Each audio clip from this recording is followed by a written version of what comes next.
What's up everyone, back for another beer review, and today I'll be reviewing yet another collaboration beer, this time between the Dogfish Head craft brewery, and they are out of Milton, Delaware, and the Trillium Brewing Company, and they are headquartered in Boston, Massachusetts, and this is their Tru-Action IPA.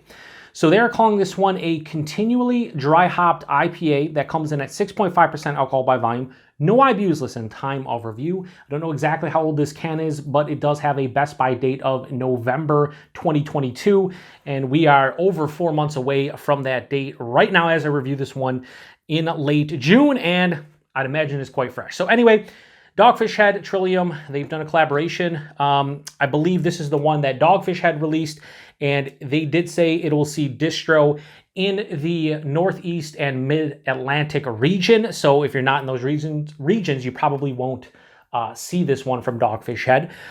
The Trillium one is, I want to say brewery only or very local. I don't know the difference between the two. This one says continually dry hopped IPA, and I believe the Trillium one is double dry hopped.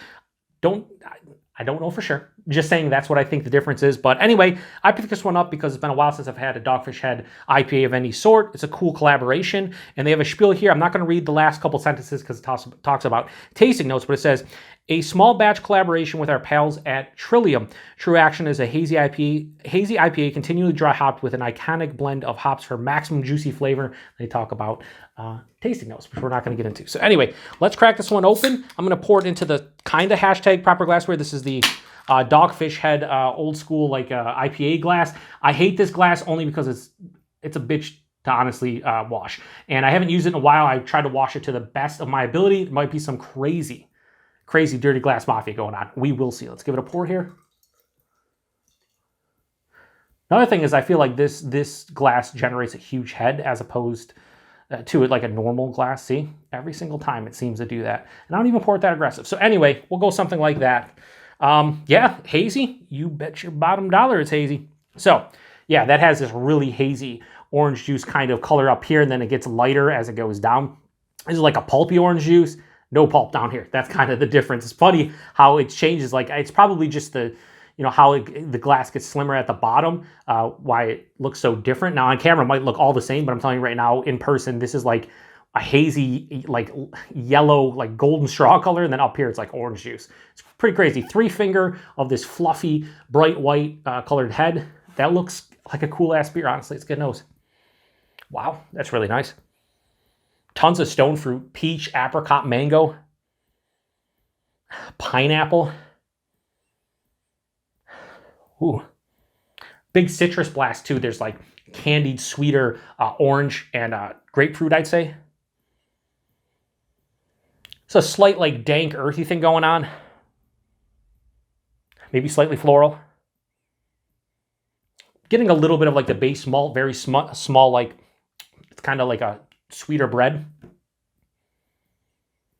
Yeah, it smells juicy. It does. It smells like you had some kind of mixture of like a stone fruit kind of juice with an orange juice. That's kind of what I'm getting. A little bit of maybe pineapple juice thrown in. It smells really good. It does. Let's get into it. Cheers, everyone.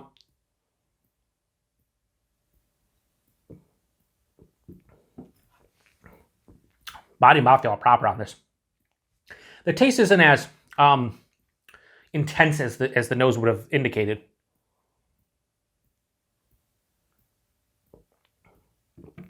They really nailed the body and mouthfeel. Body on this one, it's like medium body. For 6.5%, it's appropriate. The mouthfeel, it's super soft, smooth, and creamy. Probably using a shit ton of oats, I would imagine, flaked wheat.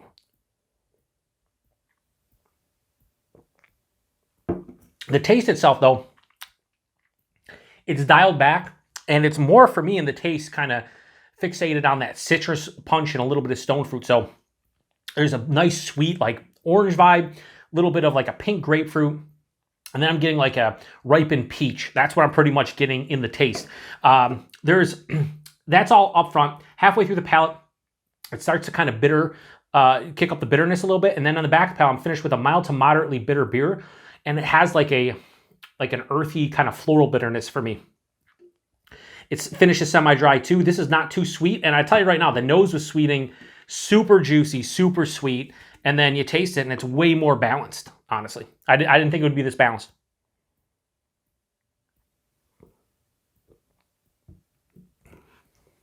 They really nailed that body and mouthfeel. I like that a lot. This is, dare I say, an easy drinking 6.5% hazy IPA. It's somewhat crushable.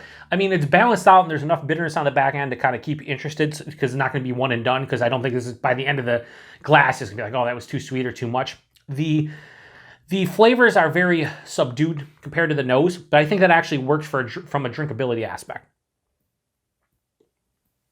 And the taste has a very slight, like, juicy kind of characteristics. More, it's like a sweeter, like, citrus tone, a little bit of that ripened peach, but it's not overly juicy. It's not overly fruit forward.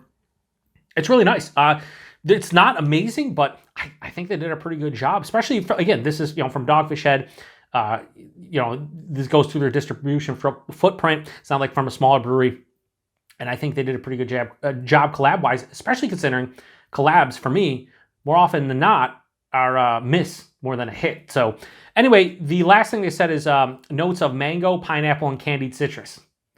I would say the nose was more all that stuff. In the taste, candied citrus, yes, I said that. Sweeter citrus, candied citrus, but the mango and pineapple don't pop. Like, it says more of like maybe like a ripened peach. But in the nose, that is 100%. Like, that is 100% aroma right there, those three notes. What else to say? Anything else about this? Nope, not much. So yeah, that was a Tru-Action IPA collaboration between Dogfish Head and Trillium. 6.5%, you really can't even tell. I think the pros of this one, it's very drinkable for a hazy IPA. A lot of hazy IPAs nowadays, sometimes are too sweet or just maybe too intense. Don't have the drinkability something like this does. I think that's a good positive. The mouthfeel is fucking fantastic. They nailed the mouthfeel.